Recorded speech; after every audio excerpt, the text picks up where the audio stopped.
Assalamualaikum warahmatullahi wabarakatuh. Saya Lulu Sofi Aini, mahasiswa STAI Brebes, cabang Kedawon, ingin sedikit menyampaikan sebuah materi yang bertema posisi manusia sebagai ciptaan Tuhan di antara makhluk-makhluk lainnya, yang dijelaskan dalam Quran surah At-Tin yang berbunyi, A'udzu billahi minasyaitonir rajim. Bismillahirrahmanirrahim.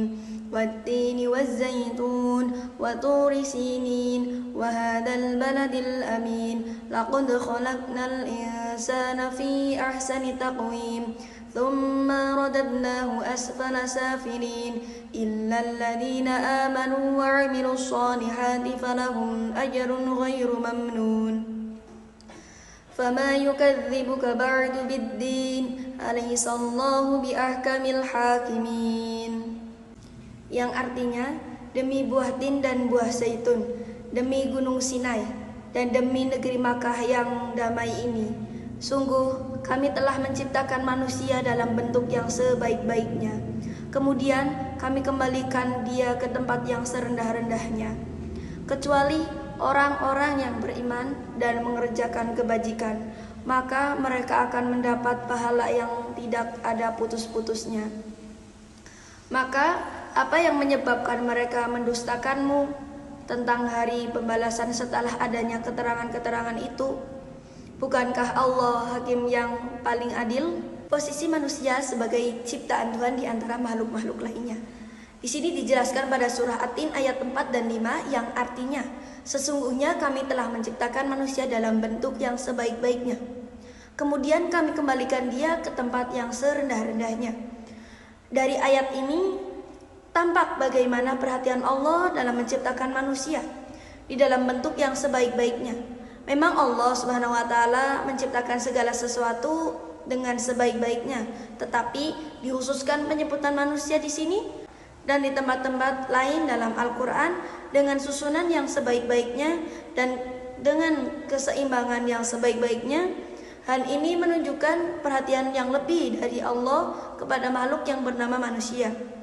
Perhatian Allah terhadap manusia meskipun pada diri mereka juga terdapat kelemahan dan ada kalanya penyimpangan dari fitrah dan kerusakan, mengisyaratkan bahwa mereka memiliki urusan tersendiri di sisi Allah dan memiliki timbangan sendiri dalam sistem semesta. Perhatian ini tampak di dalam penciptaannya dan susunan tubuhnya yang bernilai dibandingkan dengan makhluk lain, baik dalam susunan fisiknya yang sangat cermat dan rumit, susunan akal yang unik, maupun susunan ruhnya yang menakjubkan.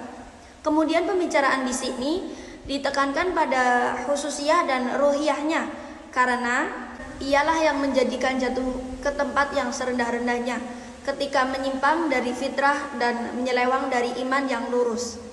Karena sudah jelas bahwa wujud badaniahnya tidak menjatuhkannya ke derajat yang serendah-rendahnya, di dalam khususiyah ruhiyah ini tampaklah keunggulan wujud manusia. Maka mereka diberi potensi untuk mencapai tingkatan yang tinggi melebihi kedudukan malaikat muqarrabin, sebagaimana dibuktikan dengan adanya Isra Mi'raj. Ketika itu malaikat Jibril berhenti pada suatu tempat, sedangkan Nabi Muhammad bin Abdullah yang manusia itu terus naik ke tempat yang lebih tinggi. Akan tetapi manusia juga potensial untuk mencapai derajat terendah yang tidak ada makhluk lain mencapai derajat kerendahan seperti itu. Kemudian kami kembalikan dia ke tempat yang serendah-rendahnya. Ketika itu makhluk binatang pun masih lebih tinggi dan lebih lurus daripadanya, karena binatang masih istiqomah pada fitrahnya, masih melaksanakan ilham bertasbih menyucikan Tuhannya dan menunaikan tugasnya di bumi menurut petunjuk yang digariskan Allah. Sedangkan manusia yang diciptakan dalam bentuk yang sebaik-baiknya mengingkari Tuhannya dan memperturutkan hawa nafsunya hingga jatuh ke lembah kehinaan terendah yang binatang pun tidak sampai terjatuh serendah itu. Ayat inilah permulaan dari apa yang telah Allah mulaikan lebih dahulu dengan sumpah, yaitu bahwasannya di antara makhluk Allah di atas permukaan bumi ini, manusialah yang diciptakan oleh Allah dalam sebaik-baik bentuk lahir dan bentuk batin. Bentuk tubuh dan bentuk nyawa, bentuk tubuhnya melebihi keindahan bentuk tubuh hewan yang lain. Tentang ukuran dirinya, tentang manis air mukanya, sehingga dinamai bashar, artinya wajah yang mengandung gembira. Sangat berbeda dengan binatang yang lain, dan manusia diberi pula akal bukan semata-mata nafasnya yang naik turun. Maka dengan perseimbangan sebaik-baik tubuh dan pedoman pada akalnya, itu dapatlah dia hidup di permukaan bumi menjadi pengatur. Kemudian itu Tuhan pun mengutus pula rasul-rasul membawakan petunjuk bagaimana caranya menjalani hidup ini supaya selamat. Sebab turunnya ayat ini Ibnu Jarir meriwayatkan dari Al-Ufi dari Ibnu Abbas berkata, ayat ini turun berkenaan dengan beberapa orang di zaman Rasulullah yang dipanjangkan umurnya hingga menjadi pikun. Orang-orang lalu bertanya tentang perkataan dan perbuatan mereka ketika pikiran mereka telah tidak berfungsi lagi. Allah lalu menerangkan bahwa mereka mendapat pemaafan. Artinya mereka hanya diganjar dari apa yang mereka kerjakan ketika pikiran mereka masih sehat dan baik. Demikianlah Allah mentakdirkan kejadian manusia itu. Dari mulai lahir ke dunia dengan beransur tubuh menjadi kuat dan dapat berjalan dan akal pun berkembang sampai dewasa, sampai di puncak kemegahan umur.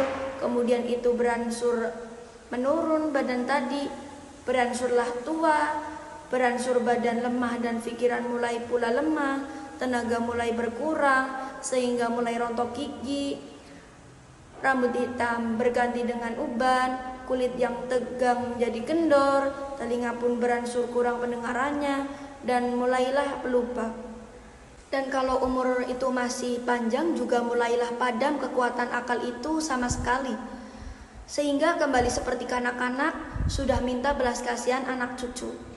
Sekian dari saya, terima kasih sudah menyaksikan video saya. Semoga bermanfaat. Kurang lebihnya mohon maaf. Assalamualaikum warahmatullahi wabarakatuh.